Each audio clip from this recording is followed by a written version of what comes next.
Welcome everyone, and thank you for joining us today for the second webinar in a series of 3 about scaling system change. The title today is Norms That Transform, from Gender-Based Violence to Gender Equality.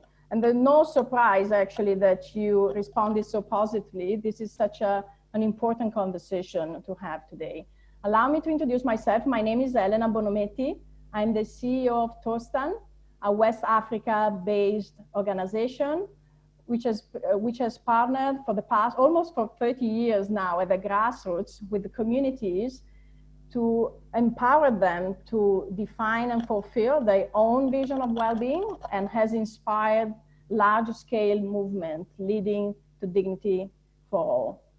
Allow me to introduce myself a little bit more personally. This is an important conversation for me, and I would like to share stories with you. I've had the privilege to work on this amazing continent, in Africa, for almost 20 years now. And I have one image from my early years of experience that really stick to my mind and to my heart. And it is in Ouagadougou, in Burkina Faso. And for those of you who know the Sahel, it's very hot actually. So I have this image of a very hot day, and this young lady walking to the Centre pour le Bien-être des Femmes. That was the Center for Women Well-being that I was coordinating at that time. And this lady is walking very slowly, maybe because it's hot, no, actually because she's pregnant, and actually she's very pregnant. And the minute after, the midwife comes to me and said, Elena, you know, the lady that just came in, she's pregnant. Actually, she needs to deliver immediately. She came walking. She can't walk away. We need to deliver the baby. She's called Aminata, and she's 13. And so we were so anxious and happy at the same time that she could be with us to deliver. And eventually everything went very well. The baby was safe. She was safe. There was this happiness in the air, but and I had that image. I have this beautiful picture holding the baby. Actually, Aminata is the baby girl holding her baby. And you know, that image, as I told you, stick to my heart, stick to my brain and to my bones actually. And it is the image that really drives my passion and my commitment to this work today. And I know that you have so many stories like this that are driving your passion today. And why am I telling you this story? I'm telling this story because when I read about Nigerian authorities recording one rape every 5 hours between January and May 2020, I feel those two stories are very connected. And I feel so proud to work for an organization like Tostan, who really goes to the root causes of inequalities, of gender inequalities in particular, and give the opportunities to women and girls to really fulfill their full potential, live up to their dreams, and ultimately allowing the society really to be liberated by violence in general, but in particular gender-based violence. So I guess you're now understanding, you're not surprised why we are convening you. We want your passion, you want your commitment, your energy to be brought into this conversation, to really act and do whatever you want really to be with us in this space. And so today, we are convening for this, to bring you into this conversation, to learn from you as well. And actually, we felt the urgency as Tostan to convene during these unprecedented times, because we have been conveners, we have been embracing diversity at different level to really imagine together an imaginable solution. And so we have done it at the grassroots level, where communities have convened around topics that are very dear to their heart and have created really breakthrough in their life, for their lives. We have done it at the Tostan Training Center, where we shared now to date more than 600 practitioners, that we shared with them our methodology and how it is important, why it is important to read the world with social norms lens. And we have done this with religious leaders, with government officials, with influencers, with grassroots organizations. And that work has inspired us so much. And we have done it also at a broader level with thinkers, with funders, with really contributors to this development work. And if you haven't had a chance to read yet The Moment of Lift, the book of Melinda Gates, I think you will love it during this summer. It's a book that really talks also about Tostan. She devoted a couple of 10 pages to Tostan, but also talks about the power of women and how we can really uplift women to lift up humanity, actually. So thank you for being here. And this was an introduction. I just wanted also to say that Tostan is really a proud member of Catalyst 2030, which is a collective that is really trying to accelerate the achievement of sustainable development goals. And we are also member of another community of practice, which is really focusing on scaling social norms intervention. It's called CIFF, and Rebecca will tell you a little bit more about it. So let me now go introduce my wonderful panelists. Not before telling you, please to really share your stories in the chat box. Really tell us who you are, why you are joining us, why this conversation matters to you, and also, you know, share your thoughts. And so we have the chat box for that. So allow me now to introduce our panelists. So Faustina Fynn-Nyame is the Executive Director for Africa and Sector Lead for Child Health and Development at the Children Investment Foundation. In this role, she leads on strategy and continental partnership, investment and impact in Africa. She's based in Nairobi. Her work with civil society and regional bodies in Africa, Asia, and Latin America has led to policy change and increase access to reproductive health services for women and girls. Faustina, we are so excited to have you today. Now, Thank you for having me. Yeah, Dr. Rebecka Lundgren, she's an applied anthropologist who brings to this conversation over 25 years of experience in the design, implementation, management, and evaluation of sexual and reproductive health programs to prevent gender-based violence. Rebecca has recently joined the Center for Gender Equity and Health at the University of California at San Diego, where she leads the Learning Collaborative to advance social norms. Thank you, Rebecca. Equally thrilled to have you part of this conversation. Now, really happy to join. Thank you. So allow me, Faustina and Rebecca, to ask you to add a personal touch to what I just shared about your introduction and your lives and careers. And please also tell us why this conversation really is important to you. Over to Rebecca, please. Thank you, Elena. So I spent about 2 decades, a little bit more of my career conducting research to improve service delivery. And it was really critical work, but apparently never ending. You know, as much as we did, we really weren't seeing the changes we wanted. And I was fortunate to go back to school to get my degree in anthropology. And I remembered and learned more about culture and social structures. And that prompted me to do some work in Benin and Uganda that was really more rooted in looking at those factors.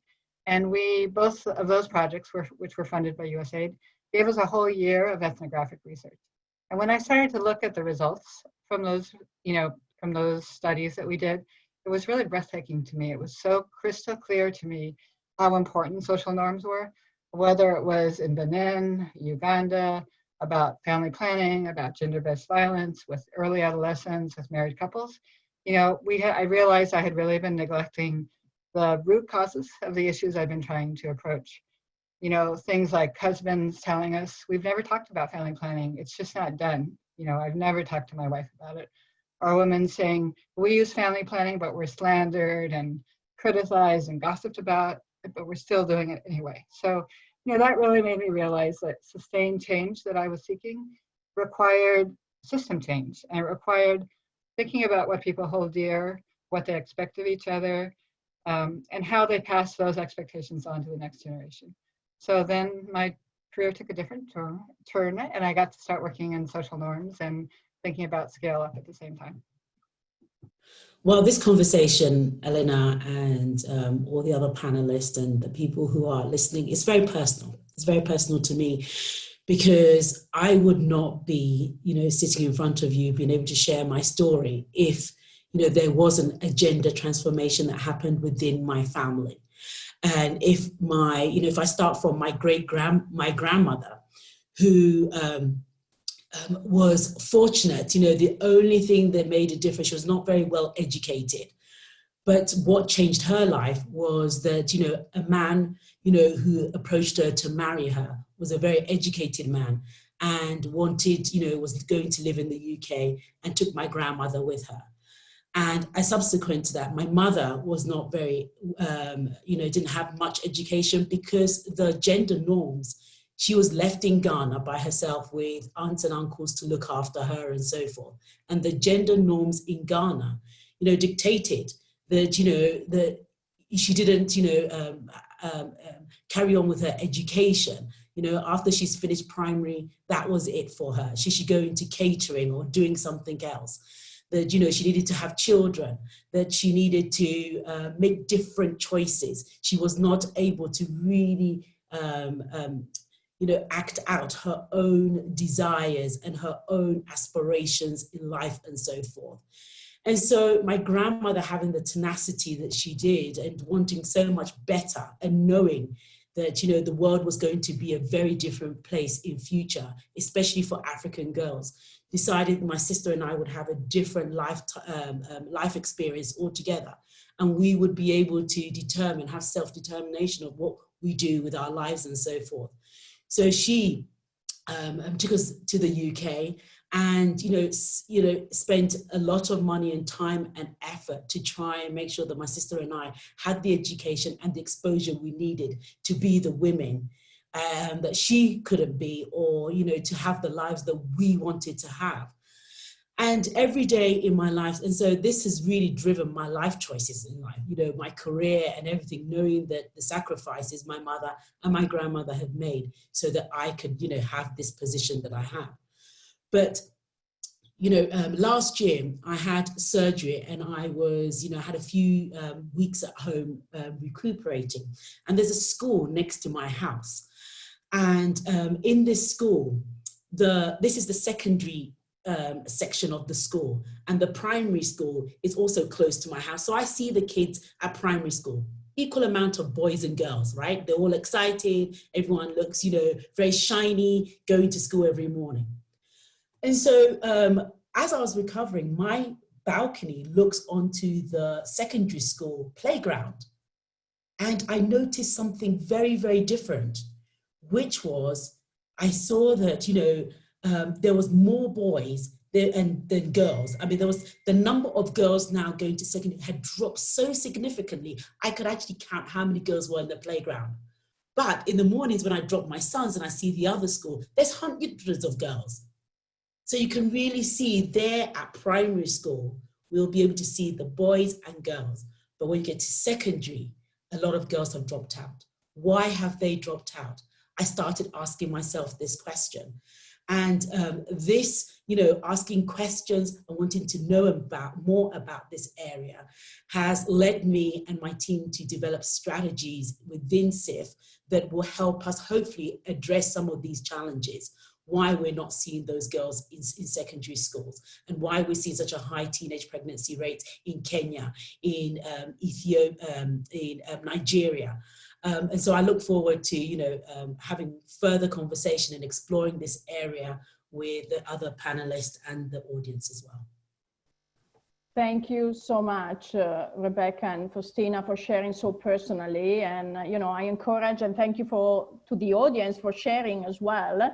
And please keep sharing, keep using the chat box to share where you come from and why you're committed. And I will encourage you actually to use the question and answer, the Q&A chat box actually to address your question to the panelists, and also to do some intervention if you want to be promoted as a panelist and take the mic.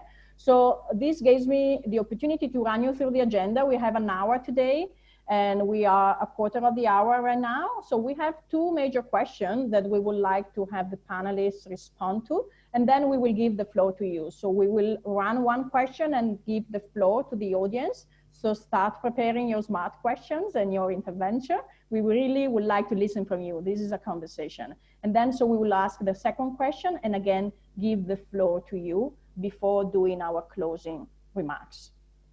We also have some little fun that we have experienced, that we are experiencing now for the first time. We have some polling questions that we invite the audience to respond. These are, straightforward questions. Actually, there's no right answers. We just want to get your views while we enter into the conversation. So the question will pop up, and so please respond in a few, of course, it's in a second before we move on. So let's dive into our first questions. So our panelists, this is of course to you. We want to start from, basics, the foundation of this work. And I would like to ask you, what are social norms? And what are some examples of how these social norms are affecting women and girls today? I think you already touched upon, but I would like to give the floor to Rebecca first. This is really the backbone of your work, Rebecca. So please, the floor is yours. Thank you, Elena.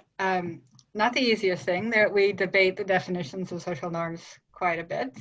So I think of them as unwritten rules about what is correct behavior or way of acting.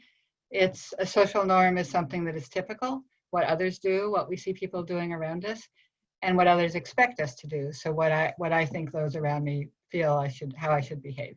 So often a social norm is defined in relationship to a group or reference group of people who matter to the individual. And norms are embedded in formal and informal institutions that we all live in, and they're produced and reproduced through social interaction. An important thing about norms is that they often, almost always, reinforce some sort of power status, whether it's age, gender, sexual identity, etc. So norms are about power. They reflect and they reinforce power relationships that empower some groups of people and marginalize others, which is, of course, why they can be very difficult to change and shift. Social norms are different from individual attitudes or beliefs. It's not about what I believe, what I value. It's what I perceive others value in my community. So that, of course, has really important implications for how you address social norms. It's not enough to work with someone one-on-one. You need to work with the whole community to shift norms and reach that famed tipping point. Social norms are important because they really shape so much of our social life. They shape our awareness of what our choices are, what our goals and aspirations might be, and our agency to achieve those goals. So that includes our access to resources, social capital, our social networks, and many structural factors. So, social norms are very pervasive, but they're also very invisible, and we may not even be aware of them at times. The kind of norms that I think I and many of us probably on this call work with a lot are gender norms. So because I work in sexual and reproductive health, so gender is such a core piece of that. And they tend to be the norms that are related to our constructs of masculinity and femininity, and often rooted in religious and other social structures. A quote I'd like to use came from Benin, and this man said, "God himself said that man is the head of the household. Women must submit and obey their husband." It's a good example of, how some of these norms that are really important to our work can be so rooted in religion. Norms, of course, are also very central to violence and to defining what's acceptable and what isn't in terms of violence. And I go back to my work in Uganda with adolescents, and they found the world, this was in northern Uganda, a very dangerous place. They kind of free-listed out 11 different kinds of violence. But what I found very interesting is then they put those kinds of violence on a continuum of what was acceptable and what was not. Most of the violence was not considered acceptable, except for violence that was related to gender norms. So things like beating wives or children in a controlled or proper way to discipline or punish. So I'm going to read a little clip. So I asked, do you think it's acceptable for a man to beat his wife? The participant said, yes, if he is beating you in a good way. This was a woman. And I said, what could have happened for it to be a good way? And she said, it's good if you've admitted your mistake and your husband asks you to lie down and you do so and he beats you. It's better than beating you when you're standing. And you deserve to be beaten because you violated. You shouldn't say violated the norm but you've disobeyed. So on the positive side, culture is dynamic and social norms shift every day. I think we're all seeing that, wearing a mask, social distancing is a very extreme example of how norms can shift. And I guess I'll leave you maybe with one quote from a young man in Uganda who told me, we were talking about culture and how culture can change. And he said, nowadays, even women can lead people. The English call it gender balance. So he was responding and reflecting to shifting norms in his community. Thank you so much, Rebecca, for such a wonderful conversation. This is grounding us into this conversation. And I see all the audience is really applauding and really finding relevant. So over to you, Faustina, for your perspective. Of course, leading now an important work for, you know, a very key player in this area. Over to you. Yeah, I think as a community, we first need to understand, right, what are driving the social norms and the violence against, you know, women and girls and so forth. You know, there's a lot of work that has been done. Rebecca has been leading a lot of that work, but there is so much more to be done. And it can change, and it can be so different from what we see in a capital city to what happens in a village somewhere. And it's these, you know, paying attention to the slight changes and what is happening in those communities for us to really be able to come up with solutions or help the women and the men and that society to kind of get over those norms. So norms and beliefs related to women, especially, you know, around our role, promiscuity, the man disciplining the woman and the children, and, you know, prioritizing the family than her safety and her needs. You know, I completely relate to what Rebecca was saying about, you know, in northern Uganda, the young women there not feeling safe because we send our girls to school and we think that they're safe, but they've been, you know, attacked or raped by their teachers, the older boys, the boys in their class. Last year, I was in Ethiopia, where we're actually working on a project which is very, you know, it's related to WASH, you know, water and sanitation. But a huge component of that work was about gender and making sure that, you know, the girls had a private place where they can change their sanitary towels, where that, you know, they felt safe, that they're not going to be attacked while they're trying to go to the bathroom, because that was the reason why some of these girls weren't going to school or staying at school and so forth, right? And we've been doing some work as an organization in northern Nigeria, and our target around social norm change wasn't with the women's group on their own. It was actually targeting religious leaders because they have a key role in helping us, you know, shape and change minds. We realize that the parents, if we go to the parents as, you know, advocates and tell them all the wonderful things that they should be doing, well, most of the time it goes in one ear and it goes out the other, right? But the people that they respect in their communities, when they were the champions, when they were leading this, when they were relating it to their religion and their customs in that village, it was far more impactful. So bringing on the religious leaders, bringing on boys, bringing on men, brothers, cousins, and letting them have, changing what their stand is in the community as the defender, protector. We've done a lot of this work even in India, and we're learning, my team and I, you know, some of the great work that's happened in India, you know, letting the men become the defender, protector, and, you know, being very clear and purposeful about their role. We think that are some of the solutions to addressing some of these challenges. But making sure the girls themselves and women have the tools and understand how to use the tools to change their norm within their community, their immediate community, starting from the grassroots and then working upwards, I think is a very important component. Thank you so much, Faustina, as well, for your initial remarks and responding to this question with, you know, in mind the work that you have done globally through the foundation. And actually, before giving the floor to our audience, so please start preparing your question. There are a few coming in, and I strongly encourage you to be vocal. You're so passionate as well about this, so feel free to use the Q&A box to send your questions and any remark that you want to make live.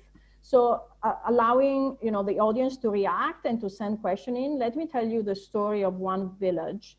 And you know, this story resonates so much with what Rebecca and also Faustina just said. And it's the story of Dialakoto, which is a Mandinka village in southern eastern Senegal.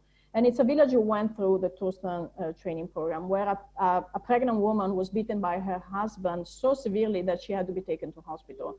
So normally, no one in the community would have become involved in this incident. Actually, definitely disapproval behind closed doors, but silence around violence was actually the expected norm. And so, of course, speaking out publicly against domestic violence would cause trouble in the family and the community. And actually, as Rebecca was saying, denouncing, arresting the husband was even unthinkable by that woman. But if even that woman wanted to do it, the sanction would fall on her and not on the man. And so going back actually to what Rebecca was saying, let us ask ourselves why this man in Diyala Koto believed that his act of violence was possible and accepted practices. Exactly because, as Rebecca said, no one maybe openly questioned this practice in relation to the values. But that particular day in Diyala Koto, the reaction to violence would change and forever. And so on hearing the news of the beating, a group of women who went through the program immediately went actually to the local authorities and asked for the authorization to march, claiming their constitutional rights to do so. And so they decided, and they were granted the authorization to march, and they did from the market until the local police station, with drumming on pots and pans and singing that violence is no longer accepted in Diyala Koto. And they were explaining actually, and this is the most important point of the story, that they were not marching against men, and in particular their men. They were actually marching to promote the peace and end of all violence in general, for women and children, of course, but also for men. And so after that march in Diyala Koto, men and women got together and continuously discussed these issues and actually took the decision really to public abandon female genital cutting and child marriage above other forms of violence with other 203 communities in the city of Diyala Koto Mem, just 1 year later, this incident. And, stories like this one of Diyala Koto are so many throughout West Africa of communities that went through the transformational journey that,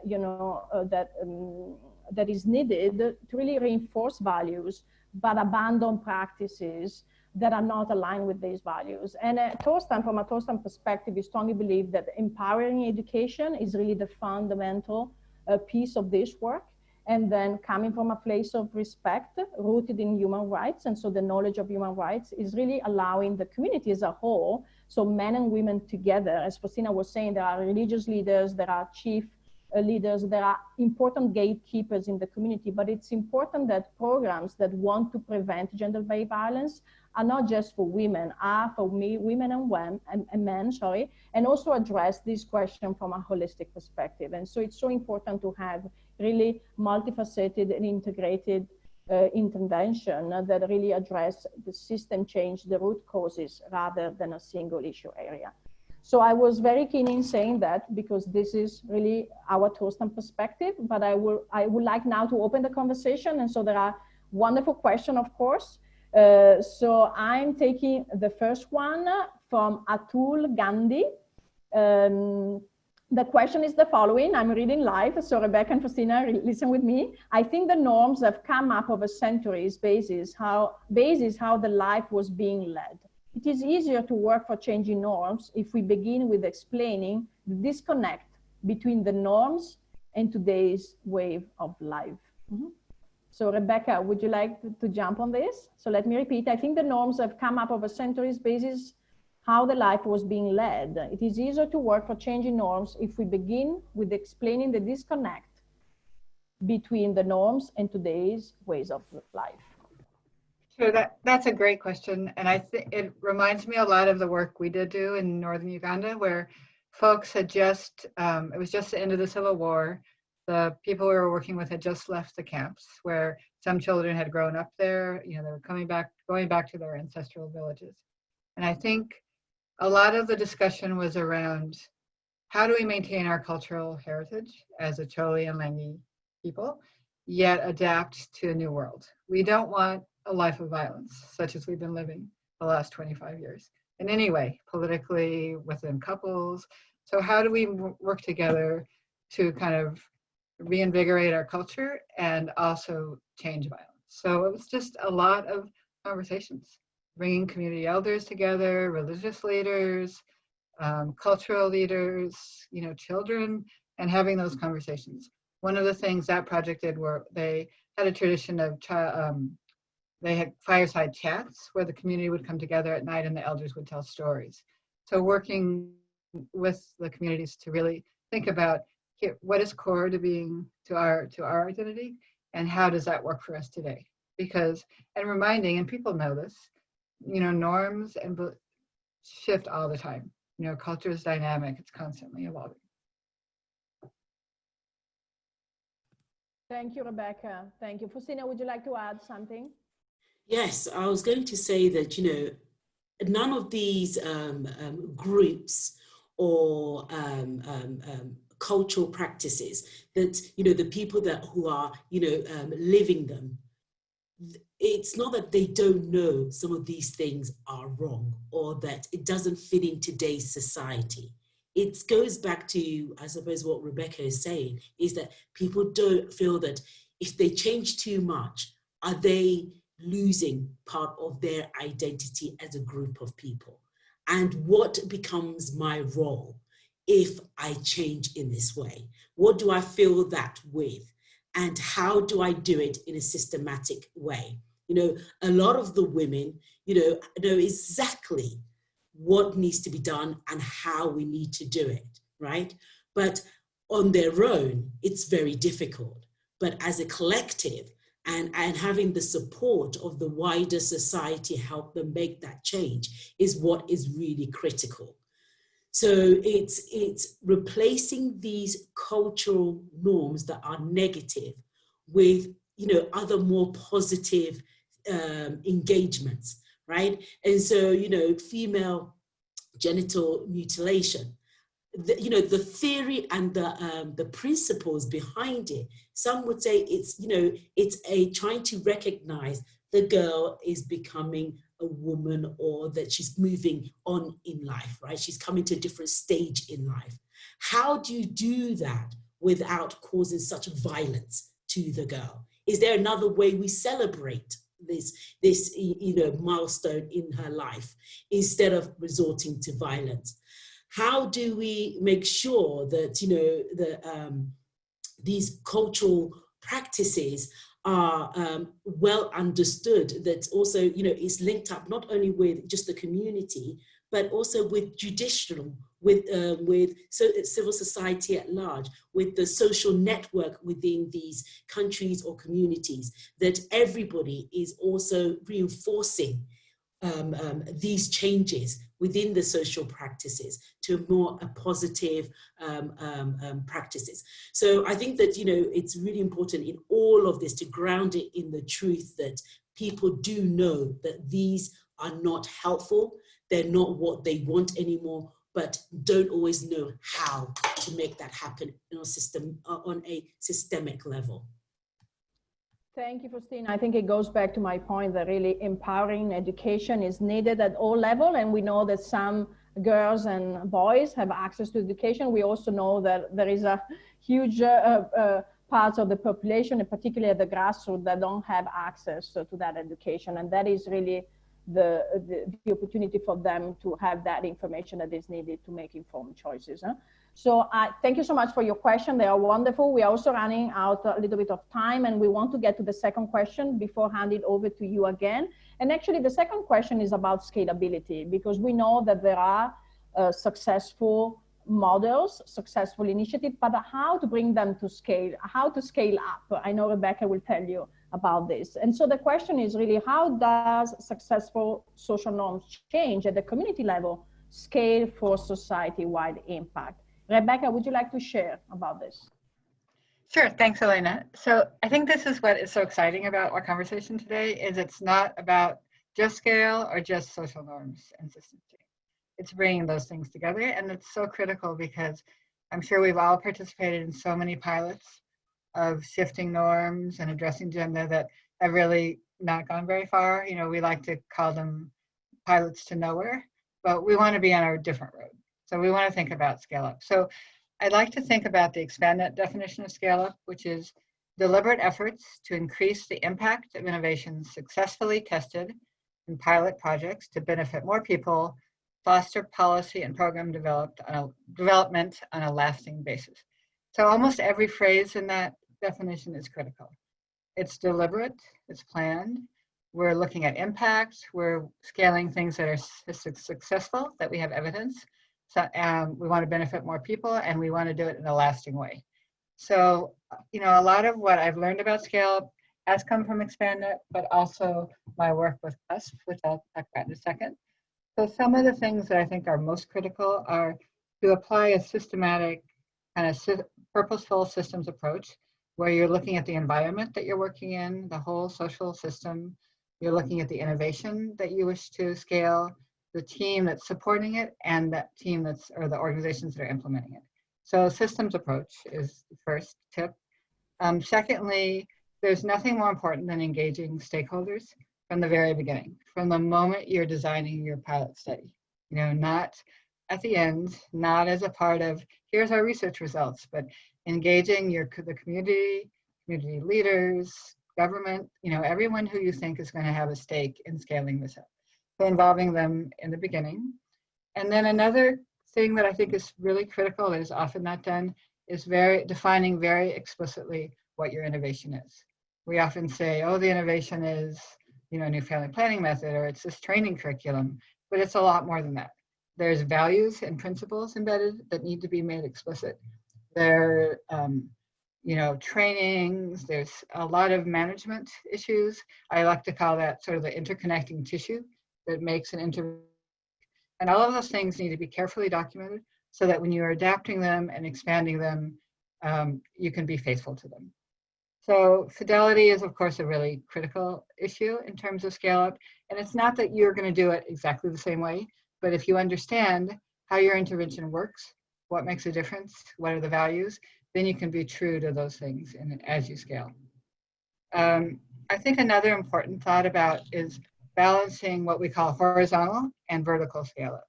So horizontal scale up is training more people, reaching more villages, just more of it. Whereas the vertical piece is where you're embedding your program, your intervention, your change in the system. So that's where you're getting also systems change.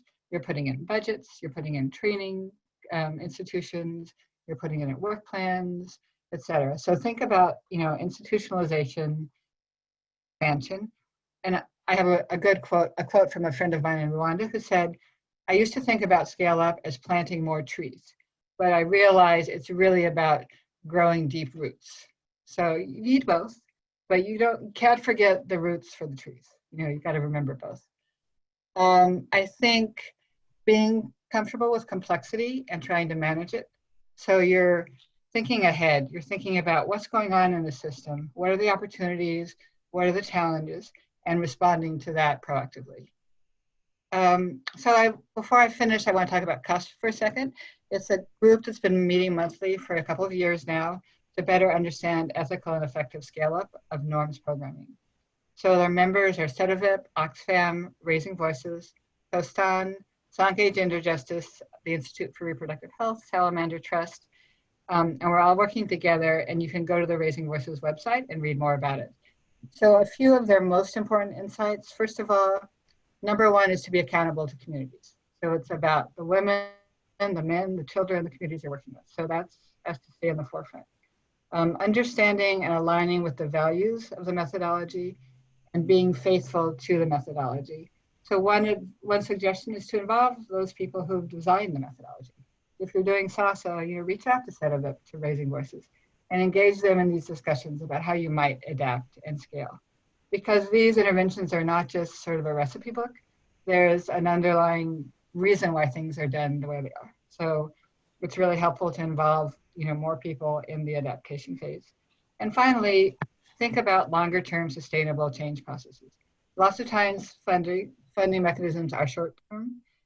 They're very measurement driven, but you have to still think about You know, how can we reach that long-term goal with these short-term funds? How can we educate our donors? How can we work together? Again, to think about the entire system and the long term beyond the project funding phase. I think I'll close there. Thank you so much, Rebecca. It's so fascinating to hear you. And so over to you, Faustina. What's your take on this question of scalability? I guess it's at the heart of your programming at CIFF. And you were telling me that you are embarking in a new strategic exercise for the continent. Can you tell us a little bit more about it? Absolutely. Rebecca, spoke so eloquently actually about some of the things that we are thinking about. And this is the kind of the elephant in the room, right? Is the big question. Because a lot of the work that we have done around norm change has been very much community driven and community led, and it's grounded in that community. And as I said right at the beginning is, communities can differ so much as well, right? And what works in that community may not be able to work elsewhere. And, to get the all the buy-in at each level and to be able to scale up some of these activities is a real challenge. It's something that we have not figured out yet in CIFF. We are looking to work with partners to help us, figure it out, or we provide the resources for partners to figure it out so that, but it's something that we are really, interested in. But just a few comments about, this kind of work, right? When partners are resourcing it, or when we are committed to this, when governments are committed to actually making these massive changes at scale in their countries, this is a long-term vision. It's not something that we can do overnight. And that's where the major challenge is, right? Governments are usually what? 4 years, 5 years, horizon visions, right? Because they're thinking about their next election, even if it's at the community level, the community assemblymen and all, everyone is thinking about until they get to re-election and so forth. So the long-term, planning for something like this to happen and resourcing it adequately do not follow, right? And we've also got to be prepared in our community, our community of practice, that our theory of change will change also as we are working, scaling, and moving things along. And so having that flexibility and adaptability also is really important when we're thinking about scale. It's also important that, are we align us, what we're trying to do with government priorities? And if it's not aligned, how do we advocate? How do we lobby to make sure it is aligned? Because very often, and I've seen it in development, us NGOs, we feel like, yep, we've got the silver bullet, we know what we're doing, and we go ahead and do it. And thinking that, okay, it's worked really well. Now, I've got some resources to scale it. But is that the priority of the government? Because, we alone or a single entity can't do this work by ourselves. It needs to be a collective. It needs to have, government institution as well as civil society coming together and grassroots trying to push this agenda together. So we need to make sure that, we bring all the different actors on into one place and agree on a long-term vision and resource it appropriately. Another area we've also found a challenge in our organization is around how we do costings around this.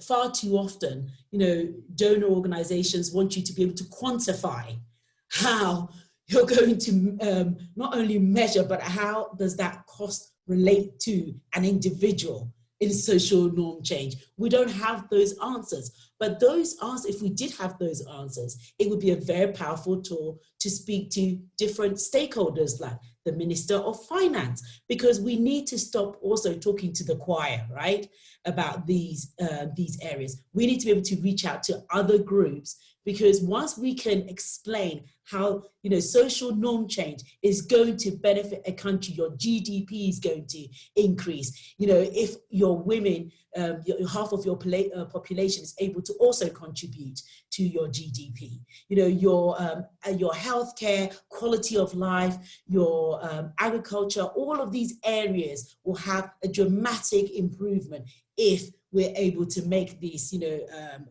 changes. And so it's having those tools in a way, in a bite size, to speak to all these constituents, in, you know, ready for us to be able to scale and then make that argument for scale up.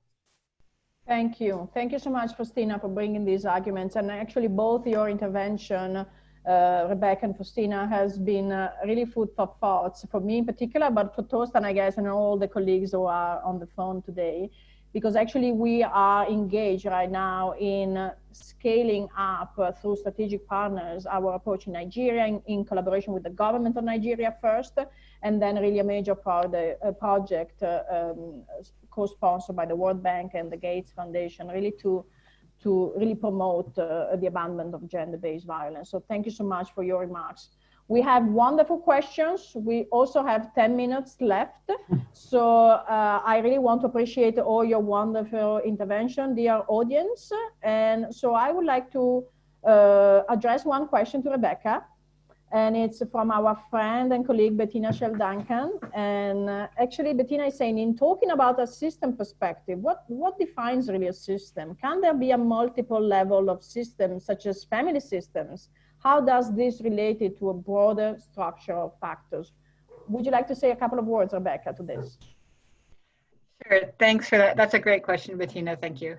I think we often sort of throw off, oh, we're gonna do a systems perspective. Oh, we're looking at the socio-ecological system without really reflecting on what that means. So I think this is a great question. So when I think about a systems perspective and scale up, I think about starting off with a very strategic process where you look at that whole social and economic and political system, you know, starting wherever you want, at the middle or the outward ring.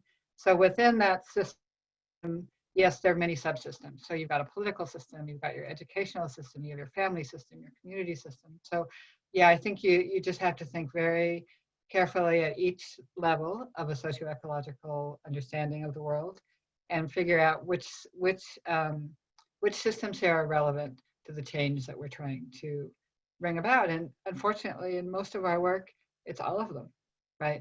So you have to choose, where are you going to focus? Where are your colleagues and allies going to focus?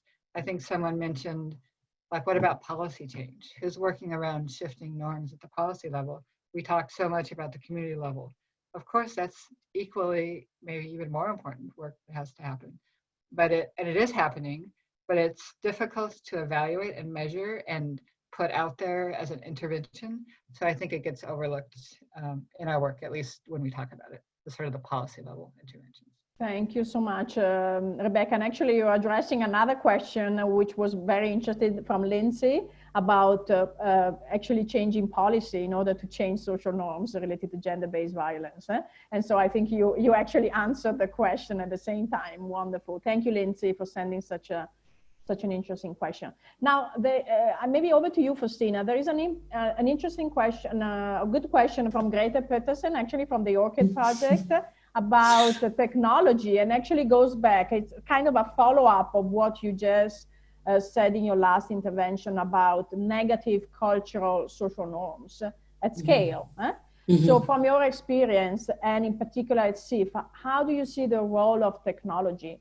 Do we see any, you know, this is soft, we are in the domain of the soft, but what's the role of the technology? You know, I know the foundation is very innovative. What's your take on this? Thank you, Greta, for your question. Yeah, thanks, Greta, for your question. And it's great that you have joined. I think, you know, technology is fantastic, and it could play a really important transformational role in all of what we're trying to do, right? Whether it's information giving, whether it's information gathering, whether it's used to actually lobby or use as an advocacy tool, whether it's also a way of us, you know, grassroots organizations being able to go on platforms and push agendas and so forth. But And we're always, as an organization, looking for how, we can use technology to either verify or to, allow, women to have a safe space, confidential space, to be able to ask questions that's relevant to them, or to push an agenda.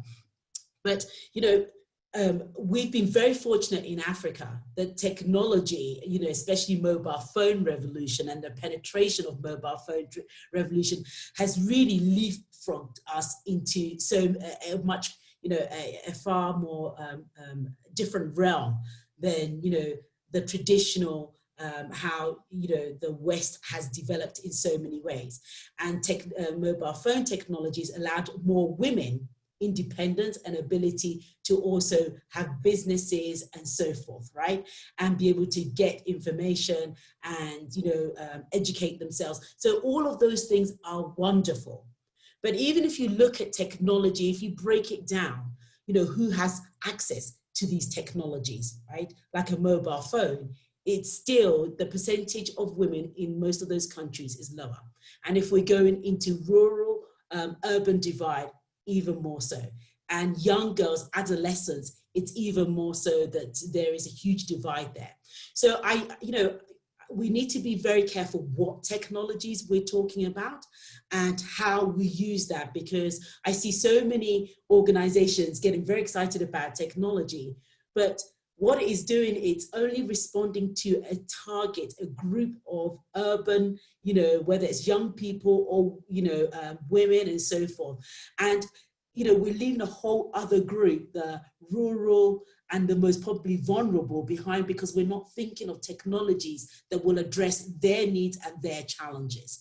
So I'm looking forward to working with partners to innovate around that, because I feel that, we've kind of picked the cherry in some ways, but, for us to really make transformation, there's a whole subset that we haven't quite worked out yet, or we haven't found a platform or a way of engaging in the same way. And it could be through just the traditional ways that, community-based interventions that we've always done, and looking at, prototyping and refining some of those things, that it's not so costly, it's not so time intensive, but it allows us to be, to reach the very last mile, the most vulnerable.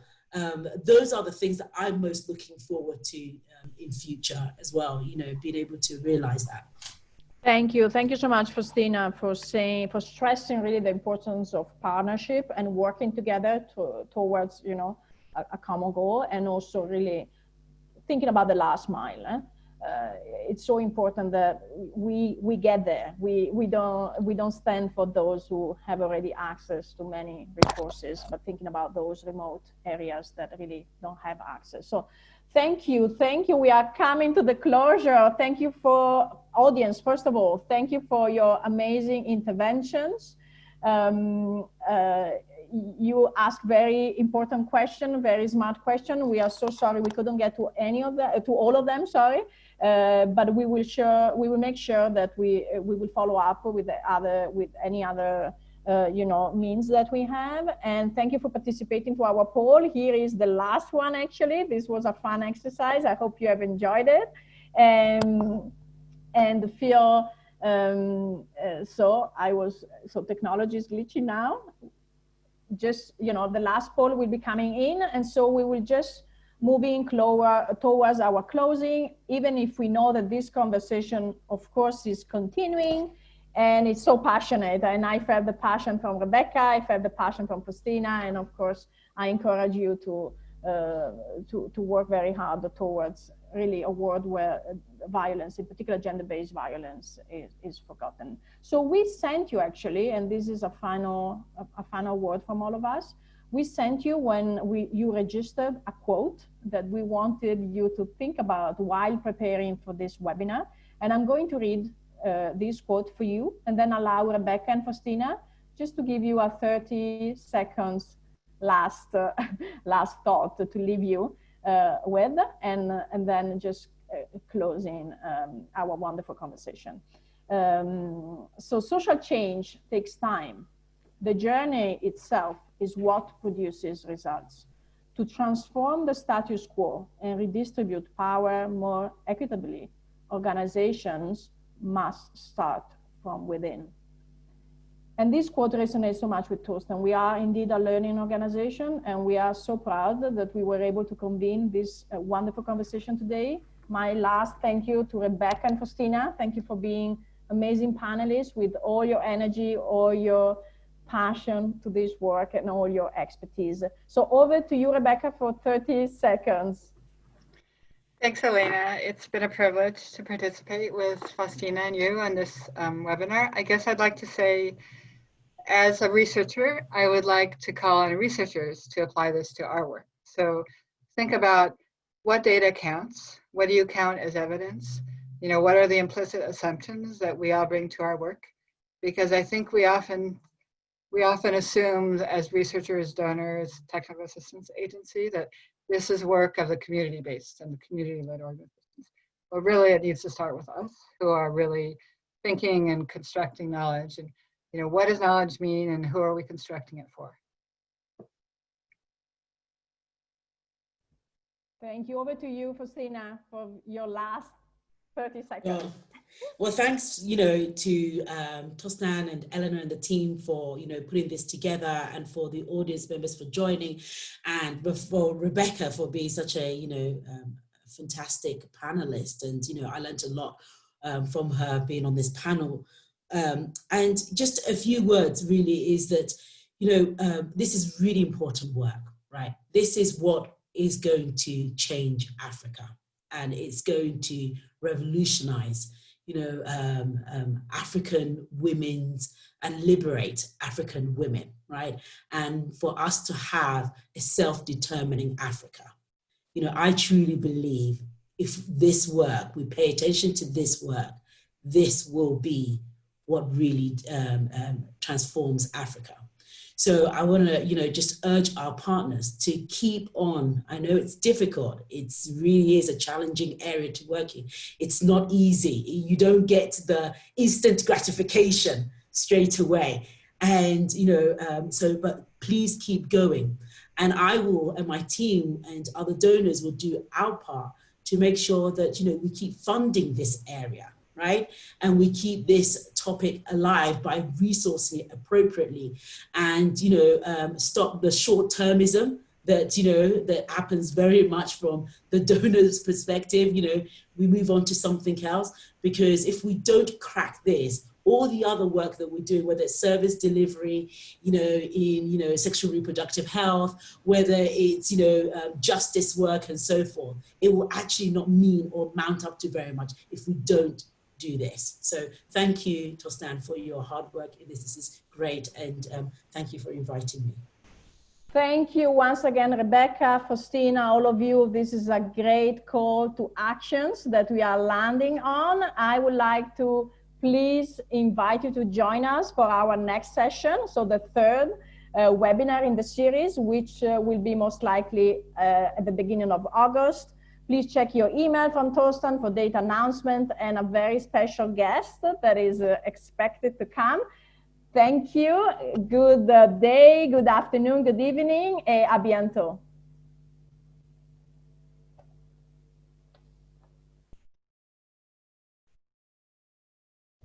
Bye-bye.